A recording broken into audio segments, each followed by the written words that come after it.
सच की आवाज NPS news में आपका इस्तकबाल है। मैं हूं मोहम्मद जावेद। देखिए आज की अहम खबर।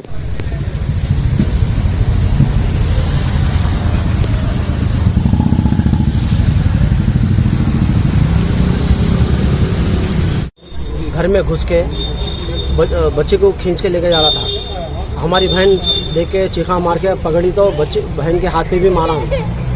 उसके बाद में चीखा मारने से बाहर के 2 बच्चे आए और हस्बैंड उनके वॉशरूम में थे। वॉशरूम में से निकल के आए। उसके बाद में बाहर निकल गए। बाहर आदमियाँ पकड़ लिए। पकड़ लेने के बाद में यहाँ ले लेके आए। बहन के घर में घुस के वो बच्ची को लेके जा घर में घुस के ये हरकत करा उन्हें। अगर से बच्ची चले जाती वो बच्ची की जिंदगी तबाह हो जाती थी और मेरी बहन जीते जी मर जाती थी। कितने बजे का वाकया है ये? 12:30 बजे का वाकया है ये। उसका नाम वगैरह मालूम है? नहीं मालूम। कहीं को वो तो नहीं, यहाँ का है भी नहीं है और हम जिंदगी में पहली बार। बस्ती के है क्या उन्होंने? नहीं, बस्ती का भी नहीं है उन्होंने। और कहाँ का, यूपी बिहार कहाँ का है और अल्लाह को मालूम, उसको मालूम। 2 जाना चल जाते थे सब। ये छोटा वाकया नहीं है। कौन से वाकये में, कौन सी एरिया में आके करेगी? ये तिगल कुंटा आता है। ये मिलन बेकरी की गली में